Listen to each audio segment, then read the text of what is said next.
Assalamualaikum warahmatullahi wabarakatuh. Alhamdulillah, wassalatu wassalamu ala rasulillah wa ala alihi wa ashabihi wa mawala, amma ba'da. Jamaah kaum muslim dan muslimat rahimanillah wa iyyakum dimanapun antum berada. Tahukah antum bahwasannya di antara pengaruh buruk dari dosa yang dilakukan oleh hamba itu bisa berakibat pemimpinnya menjadi zalim. Ya. Jadi pemimpin di suatu negeri atau negara itu bisa menjadi zalim itu bukan karena suatu kebetulan jamaah sekalian.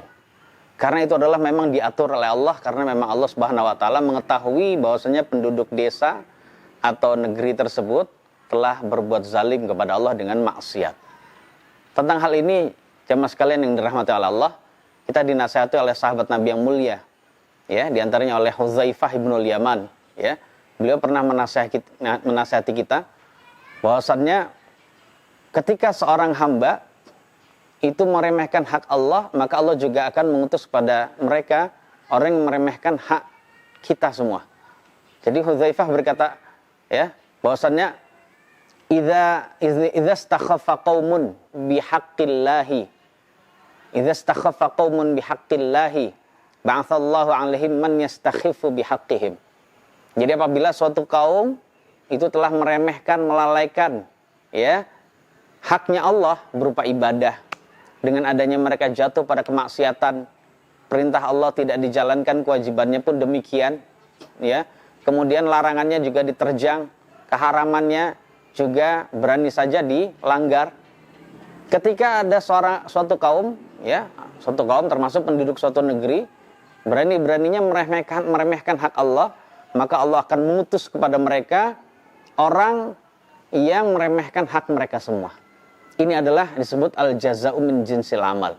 Kalau mereka telah meremehkan hak Allah, Allah akan juga memberikan hukuman kepada penduduk negeri tersebut, ya, dengan adanya pemimpin yang Allah memang atur, sehingga mereka diatur oleh pemimpin yang meremehkan hak mereka.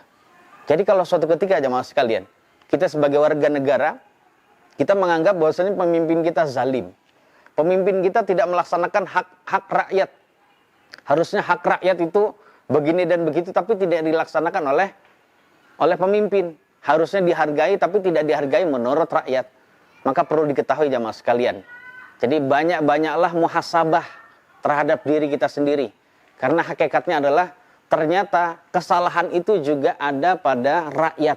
Kepada kita juga sebagai warga negara yang dipimpin oleh pemerintah yang demikian itu. Maka jemaah sekalian yang dirahmati oleh Allah Subhanahu wa taala, agar kita bisa selamat dari kezaliman pemimpin, maka kita kembalilah kepada Allah.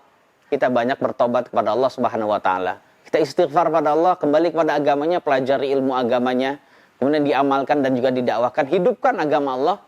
Maka kalau sudah Allah mengetahui kita sebagai warga negara taat kepada Allah, maka Allah akan melembutkan hati pemimpin kita. Dan Allah akan memberikan ilham dia untuk sayang pada rakyatnya. Nggak berani berbuat zalim. Oleh karena itu jamaah sekalian, di zaman salaf, Hajjaj bin Yusuf pernah dinasihati. Bahwasanya, ya Hajjaj, innaka taf'alu wa taf'alu wa taf'alu. Wahai Hajjaj, kamu telah melakukan ini dan itu. Jadi artinya dia dijelaskan, maksudnya dia diingatkan, kamu berbuat zalim sudah pernah melakukan ini dan itu loh. Namun apa jawaban Hajjaj jamaah sekalian? Karena Hajjaj bin Yusuf ini adalah orang yang juga berilmu. Walaupun dia zalim jamaah sekalian, ya, haus darah gitu ya.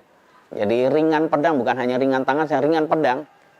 Walaupun dia seperti itu, dia juga berilmu. Dia berkata, ana niqmatun bu'ithtu ila ahlil Iraq. Saya ini adalah hukuman.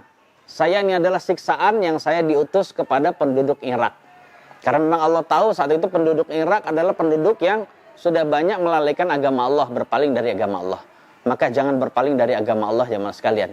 Ya, karena keburukan tersebut bisa menimpa kita di dunia ini sebelum di akhirat juga kalau Allah memang tidak ampuni kita. Semoga Allah memberikan rahmat dan juga taufiknya pada kita untuk bisa meninggalkan kemaksiatan dan kembali kepada Allah, istighfar pada Allah Subhanahu wa taala kalau berbuat maksiat, sehingga insya Allah pemimpin kita dijadikan sebagai pemimpin yang adil dan sayang pada rakyatnya. Wallahu a'lam bishawab. Wassallallahu ala nabiyina Muhammadin wa alihi wasallam. Walhamdulillahirabbil alamin. Wassalamualaikum warahmatullahi wabarakatuh.